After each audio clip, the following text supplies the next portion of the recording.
सर्वप्रथम तो सभी से निवेदन है कि आप सब शांति बनाए रखें, क्योंकि हम सत्संग में बैठे हैं, गुरु महाराज जी की चरण शरण में बैठे हैं, हम सत्संग का आनंद ले रहे हैं। तो जब तक हमारा मन चित्त शांत नहीं होगा, तब तक सत्संग में आएंगे और नहीं आएंगे एक ही समान होगा। हम मन की शांति प्राप्त करने के लिए सत्संग सुधा में आते हैं। क्यों आते हैं? कि हमारा मन जो है वो शांत हो जाए,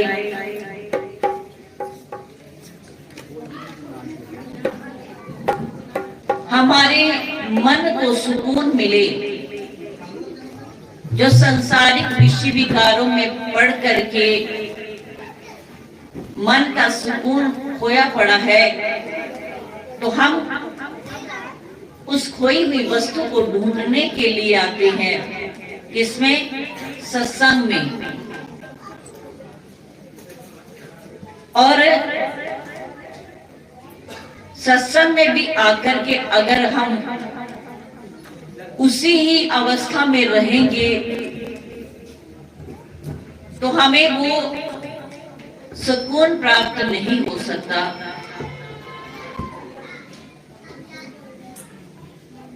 तो जब भी हमें सत्संग मिले तो हमें रूह से बैठना होगा, अपनी रूह को लगा करके बैठना होगा। फिर क्या होगा? हमारे अंदर सुकून वाली अवस्था आएगी, और वो अवस्था जब हमें मिल जाएगी तो संसार में कुछ भी करें, अपने घर में कोई भी कार्य करें, तो वो हमारा सुकून खोने वाला नहीं है। क्योंकि सुकून क्या है? बहुत ही कीमती चीज होती है। उसी के लिए तो हम समाज में दिन रात दौड़ रहे हैं, दिन रात हमने लगाया है कि ये सुकून मिले। हम क्या करते हैं? संसार के पदार्थों में सुकून ढूंढ रहे हैं। हम सोचते हैं शायद ये पदार्थ इकट्ठा कर लें, ये पदार्थ हमारे घर में हो तो शायद हमारी जिंदगी सुकून से निकल जाए, या हमारे पास बहुत सारा धन आ जाए और हमारे पास उपभोग वाला धन भी आ जाए, और उसके बाद हमारी जो आज अगली पुश्तें हैं उनके लिए भी हम धन एकत्रित करके जाएं, शायद इसमें हमें सुकून मिलेगा। और फिर हम सोचते हैं कि हम बड़ी बड़ी गाड़ियां ले ले, बड़े बड़े घर बंगले बना ले, हमें उसमें सुकून मिलेगा। फिर हम सोचते हैं कि हमारे जो बच्चे हैं हम उनकी जिम्मेदारियां उनका निर्वहन कर लें, और उसके बाद हम जब बुजुर्ग हो जाएंगे, हम बुढ़ापे में आ जाएंगे, तो वो हमारी औलाद हमें सुकून दे देगी। ऐसा कुछ सोचते सोचते हमारी अवस्था बढ़ती ही जाती है। हम जीवन में कुछ कर नहीं पाते, हर वस्तु में सुकून ढूंढते ढूंढते ढूंढते ना जाने अपना कितना समय व्यर्थ गवाते हैं। क्योंकि ना तो सुकून धन में है, ना किसी वस्तु में है, ना खाने पीने वाली वस्तु में है, ना पहनने वाली वस्तु में है, ना धन में है, ना बड़े बड़े बंगलों में है। क्योंकि अगर हम ध्यान दें तो आजकल बड़े बड़े महल बनाए जा रहे हैं, बड़े बड़े घर बनाए जा रहे हैं, उसमें बहुत सारे कमरे हैं, 10-12 कमरे उस कोठी में होते हैं। और सदस्य कितने होते हैं आप सबको पता है। घर में सदस्य कितने होते हैं? 4, 3, 2, इतने ही सदस्य होते। क्योंकि आजकल न्यूक्लियर फैमिलीज है और कोई भी किसी के साथ रहना नहीं चाहता। कमरे 10 हैं और मेंबर 2 या 3 है। और अगर बच्चे विदेशों में चले गए तो समझ लो पति पत्नी दोनों अकेले ही एक बहुत बड़े बंगले में रह रहे हैं, लेकिन उनको भी सुकून नहीं। और पहले क्या होता था, आज से 25-30 साल पहले, कि घर में कमरे होते थे 2 और सदस्य होते थे 20, 10, 15, 20, इससे तो कम रेशो वाला कोई परिवार होता ही नहीं था। और फिर सुकून मिलता था, फिर वो सुकून में रहते थे। क्योंकि सुख इन दीवारों में नहीं, इन घरों में नहीं, सुकून तो मन का है। क्योंकि उस समय क्या होता था, आवश्यकताएं बहुत ही कम होती थी, जरूरतें कम थी, और जो भी कुछ घर में आ जाता वो सभी मिल बांट कर के रहने वाली जो प्रवृत्ति थी, जो भी कुछ आ जाए घर में उसको हमने मिल बांट कर के खाना है। मिल बांटने वाली जो प्रवृत्ति थी वही सुकून का एक राज थी, वो सुकून है। और जो आज प्रवृत्ति हो गई है मैं मेरी वाली प्रवृत्ति, ये भी मेरा है वो भी मेरा है। तो जब हमारे अंदर मैं आ गई कि मेरा है, तो ये प्रवृत्ति हमारे अंदर आज आ गई है, तो क्या हो रहा है, सुकून हमारा होता ही जा रहा है।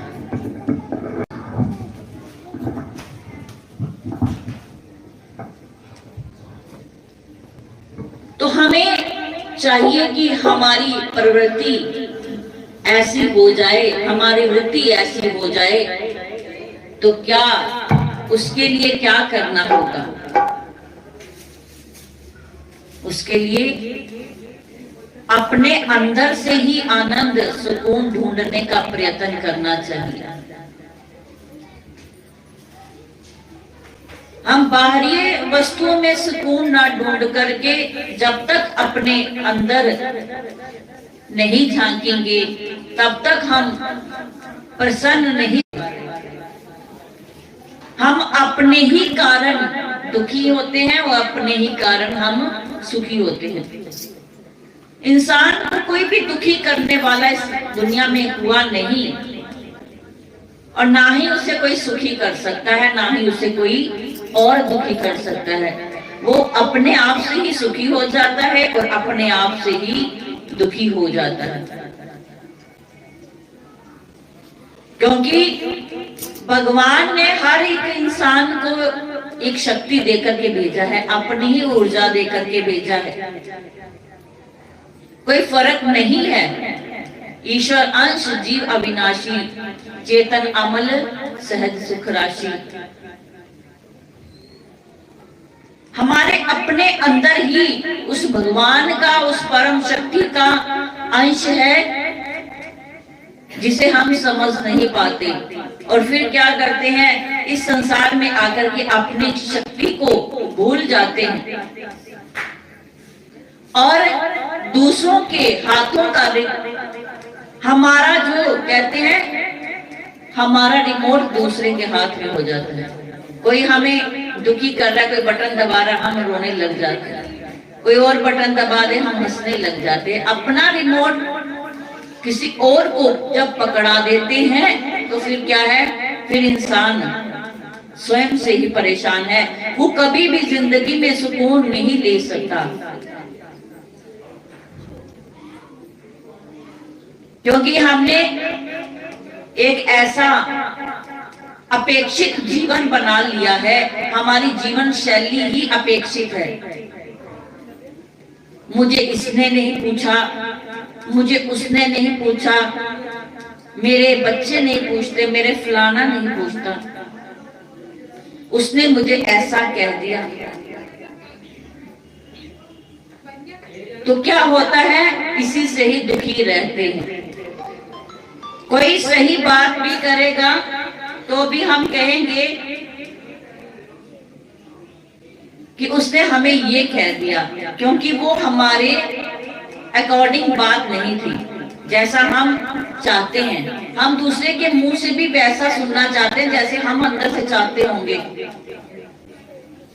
हम ऐसा उसका आंसर भी हम अपनी इच्छा से सोचते रहते हैं कि वो भी हमारा ही जैसे हम सोच रहे हैं वैसा ही आंसर दे, लेकिन ऐसा नहीं है। जो हमारे लिए दुख है वो शायद दूसरे के लिए सुख होगा। तो कहने का अभिप्राय ये है कि हम अपने आप से ही सुखी या दुखी होते हैं। हमें कोई भी सुखी या दुखी नहीं कर सकता, क्योंकि परमात्मा ने हमारे अंदर वो ताकत भरी हुई है। तो अगर हम सुकून से रहना चाहते हैं तो अपने अंतःकरण को उस नाम में लगाएं। आप सब बैठे हैं और देख कर के विश्वास के साथ हम निश्चित ये कह सकते हैं कि आप सब नाम लेवा बैठे हुए हैं। आप सब ने ही नाम दीक्षा ली हुई है।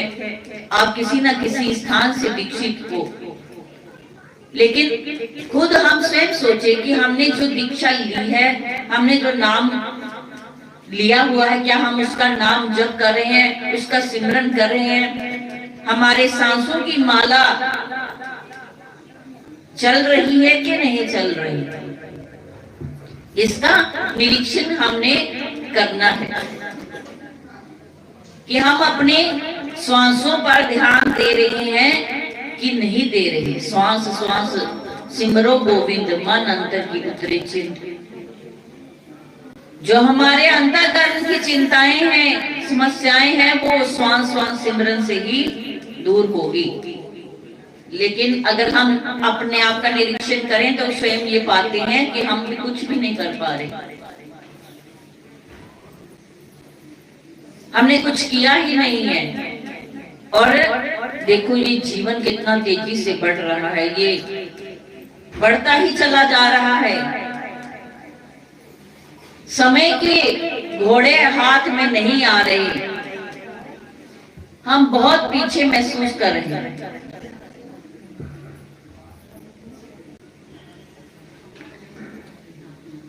हमारी शारीरिक अवस्था तो बढ़ती जा रही है, ये नहीं रुक रही। शारीरिक अवस्था क्या है कि हमारी उम्र ये बढ़ती जा रही है। ये नहीं है कि हम आज 50 साल के हैं तो अगले पल ही, वो तो उम्र एक एक सेकंड करके बढ़ रही है। नहीं अगले साल भी आप उसको 50 ही कहोगे, अगले साल आप कहोगे 51 की हो गए, फिर ऐसे ऐसे उम्र जा रही है। ये शारीरिक अवस्था है, ये स्वयं बढ़ती जा रही है। आपको इसको बढ़ाने की जरूरत नहीं पड़ रही। आप अपनी 4-5 साल पहले की फोटो देख लो, अब की फोटो देख लो, आप खुद भी अपने आप को पहचान नहीं पाओगे, ये मेरी फोटो है। 4-5 साल की क्या, पिछले साल की ही देख लो, उस पर आपने तो कोई चेंज नहीं किया अपने आप पर। आप तो उससे भी ज्यादा खूबसूरत और भी आकर्षक दिखने की कोशिश करते हैं। लेकिन इस समय का पहिया ये लगातार चल रहा है, इसको हम रोक नहीं पाते। शारीरिक अवस्था को हम चेंज नहीं कर सकते, ये कुदरती ऐसा होता जा रहा है। लेकिन आंतरिक अवस्था हमारी, उसको बढ़ाने का प्रयत्न हमने स्वयं करना है। बाहर की तो वो कुदरत बढ़ा रही है, लेकिन अंदर से हम अभी वहां के ही वहां फंसे हैं जब हमने जन्म लिया था। आंतरिक अवस्था अभी अल्प ही है, वो नहीं बढ़ रही। वो आत्मा अभी भी बहुत छोटी है, क्षीण है, कमजोर है, वो आगे नहीं बढ़ पा रही। क्यों?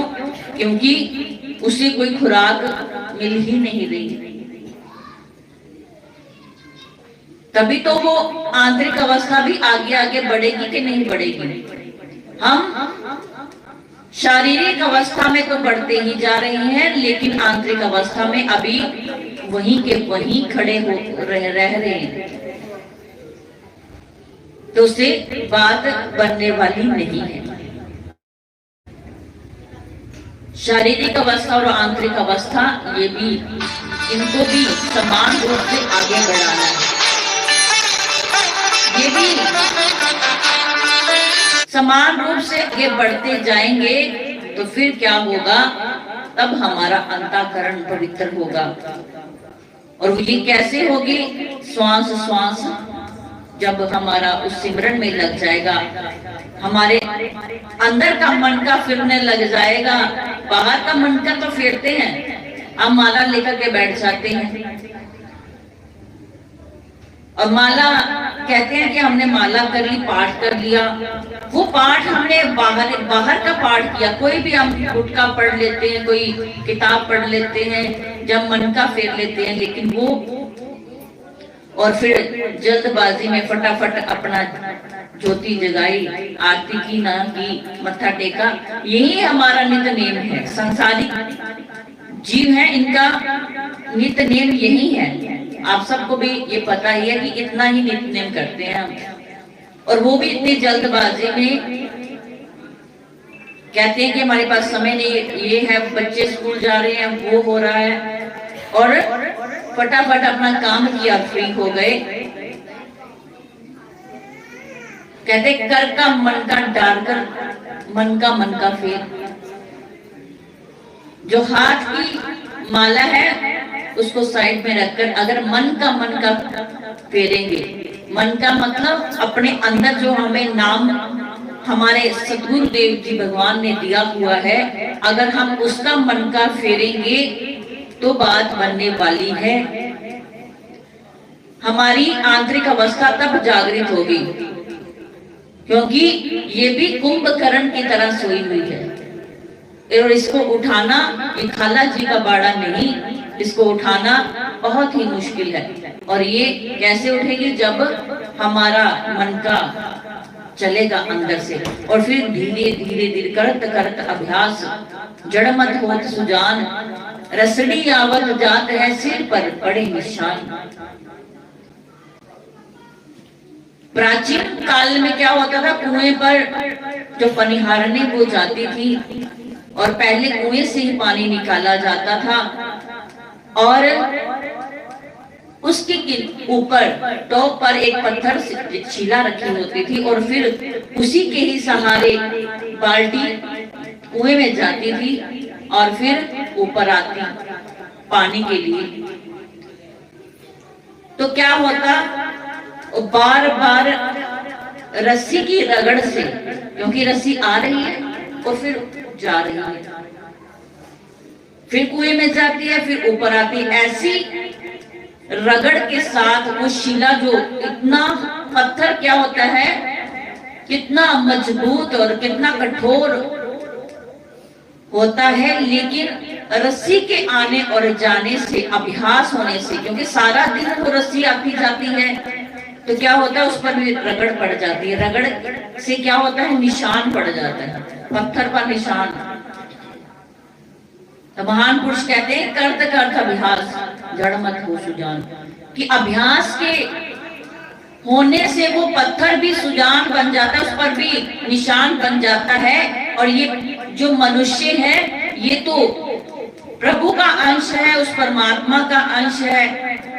तो क्या भजन की रगड़ लगने से जो श्वास ऊपर को जा रहा है, जो श्वास नीचे को आ रहा है, तो ये भी एक रगड़ है। क्या इससे ये जो चेतन है, जीव जो चेतन है, क्या इस पर प्रभाव नहीं पड़ेगा? तो ये जो जड़ हुआ मन है, वो चेतन अवस्था में आता है। किससे? अभ्यास करने से। अभ्यास की माला जब जाएगी श्वासों के ऊपर नीचे, तो अगर अभ्यास किया ही नहीं तो फिर क्या होगा? फिर तो कुछ भी नहीं होगा। तो बाहरी चीजें छोड़कर के जब तक हम अंदर नहीं आएंगे तब तक हम उस अवस्था में नहीं आ सकते, जागृत अवस्था में नहीं आ सकते। तो प्रेमियों, इतना ही कहना है कि ये मनुष्य का जन्म बड़ा ही कीमती, बहुत ही अनमोल हम सबको उस परमात्मा ने कृपा करके हमें दे दिया है।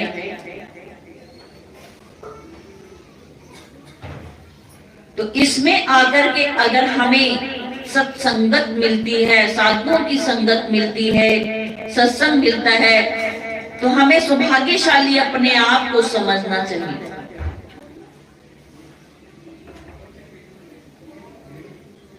राम बुलाया बेजिया दिया कबीरा रोए, जो सुख साधु संग में सत्संग में वो बैकुंठ न होए।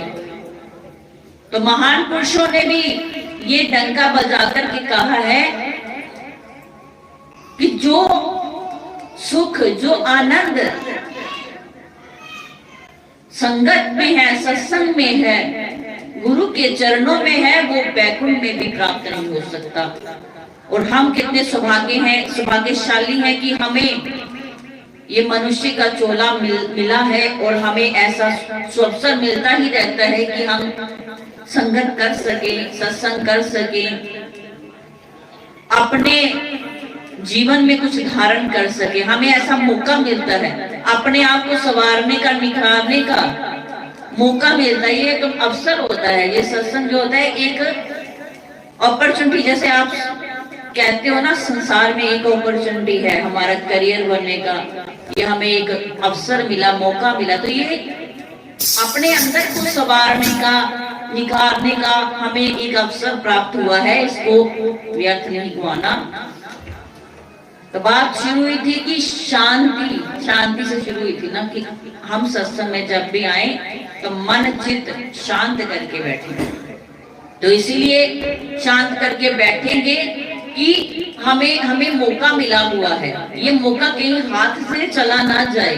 जो थोड़ा समय हमें आध घंटा, 1 घंटा सत्संग मिलता है, तो ये एक अवसर है। इस अवसर को ऐसे गंवाना नहीं है।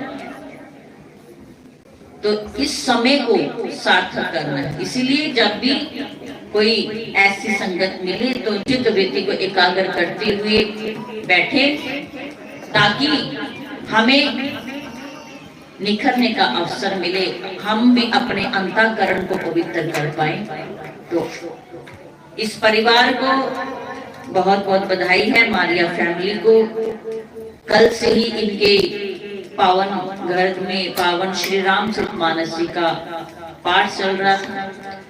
प्रेमियों ने बड़े प्रेम से पढ़ा है, श्रवण किया है। आज श्री रामचरितमानस जी का पावन भोग पड़ा और उसी के निमित्त आज ये सत्संग सुधा चल रही है। हम सब गोते लगा रहे हैं।